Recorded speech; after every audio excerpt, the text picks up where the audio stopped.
अस्सलामुअलैकुम वरहमतुल्लाहि वबरकातुहू। अज़ीज़ तलबा, मैं मोहम्मद शहज़ाद ख़ान आप तमाम ही का एक बार फिर अपने इस चैनल में खैर मकदम करता हूँ। आप तमाम ही का तहे दिल से इस्तकबाल करता हूँ।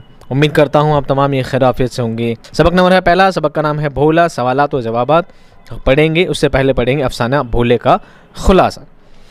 भोला राजेंद्र सिंह बेदी का अफसाना है जिसकी कहानी एक बेवा माया उसके ससुराल और उसके बेटे भोला के गिर्द घूमती है। पूरी कहानी उनके आसपास घूमती है।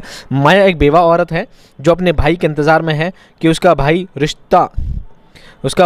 रक्षाबंधन के त्यौहार के लिए उसके यहाँ आ रहा है। उसके यहाँ मतलब उसके यहाँ हर साल की तरह वो अपने भाई की आमद के लिए बहुत पुरजोश है। उसका बेटा भोला कहानियाँ सुनने का बहुत शौकीन है। वो गीता भी बहुत शौक़ से सुनता है। वो गीता सुनने का इसलिए शौकीन था कि गीता के अध्याय के आखिर में महात्म सुनकर वो बहुत खुश होता था। यूं अकेला बैठकर वो कई घंटे संत महात्माओं पर गौर किया करता था। भोला अपने बाबा से भी रोज़ नित नई कहानियाँ सुना करता था। एक रोज़ उसके बाबा को ज़रूरी काम की गरज से बाहर जाना था, मगर भोला की ज़िद थी कि उसे कहानी सुननी है।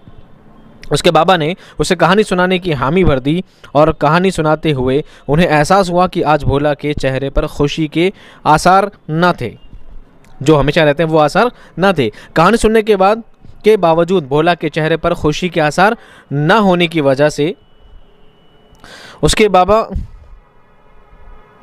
की कही बात थी कि दिन के वक्त कहानी सुनने से मुसाफिर रास्ता भूल जाते हैं। इस बात का भोला पर गहरा असर हुआ था और उसके अंदर एक अनजाना खौफ से सैरियात कर गया था।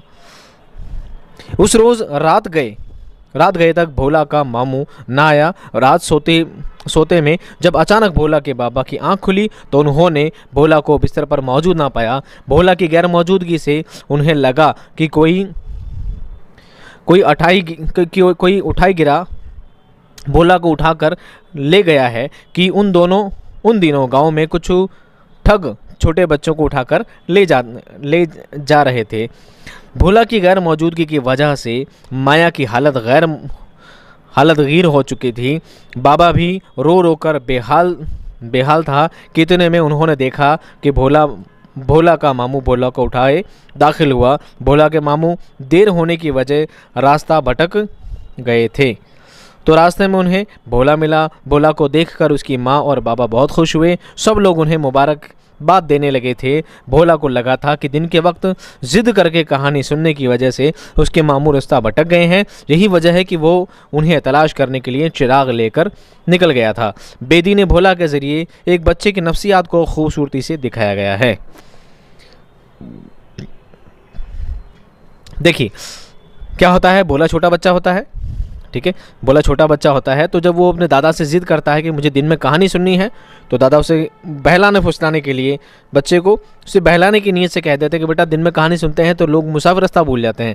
और उसके दिमाग में बात बैठ जाती है। और एक दिन उसका मामू जब नहीं लौटता है तो क्या करता है, वो घर से क्या करता है, लालटेन लेकर निकल जाता है। उसको लगता है कि मेरे मामू रास्ता भूल गए हैं।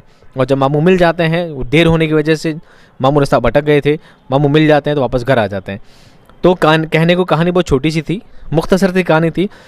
बात इसमें ये बताई गई थी कि छोटा बच्चा जो होता है उसको जब हम कोई बात समझाते हैं, कोई बात सिखाते हैं तो वो बात वैसे ही सीख जाता है, वैसा ही इस बात को तस्लीम कर लिया करता है जैसा कि हम बच्चे को सिखाते हैं।